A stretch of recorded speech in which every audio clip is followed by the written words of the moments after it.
The Library by Sarah Stewart. Pictures by David Small. Elizabeth Brown entered the world, dropping straight down from the sky. Elizabeth Brown entered the world, skinny, nearsighted, and shy. She didn't like to play with dolls. She didn't like to skate. She learned to read quite early and at an incredible rate.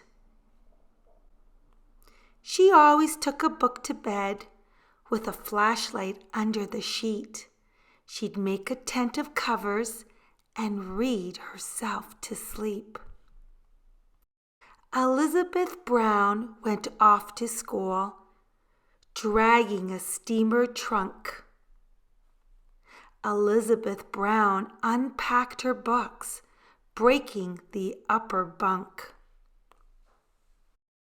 She sat in all her classes and doodled on a pad, adrift in dreams of entering a reader's Olympiad. She manufactured library cards and checked out books to friends, then shocked them with her midnight raids to collect the books again. Elizabeth Brown preferred a book to going on a date.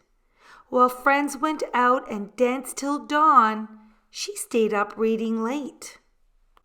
She took the train one afternoon and promptly lost her way, so bought a house and settled down to tutoring for pay. Elizabeth Brown walked into town summer, fall, winter, and spring. Elizabeth Brown walked into town looking for only one thing. She didn't want potato chips. She didn't want new clothes. She went straight to the bookstore. May I have one of those? Elizabeth Brown walked right back home and read and read and read. She even read while exercising and standing on her head. She made a list of groceries and tucked it in her book, then lost the list among the fruits and left with nothing to cook. She read about Greek goddesses while vacuuming the floor. Attending only to her book, she'd walk into a door. Books were piled on top of chairs and spread across the floor. Her shelves began to fall apart as she read more and more. Big books made very solid stacks on which teacups could rest. Small books became the building blocks for busy little guests. When volumes climbed the parlor walls and blocked the big front door, she had to face the awful fact she could not have one more.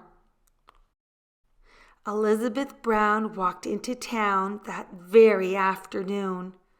Elizabeth Brown walked into town whistling a happy tune.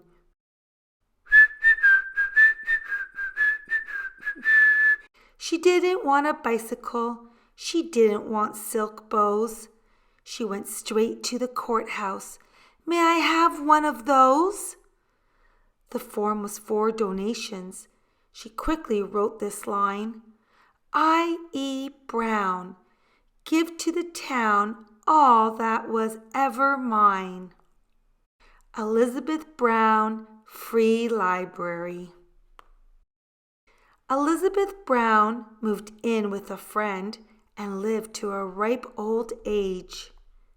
They walked to the library day after day and turned page after page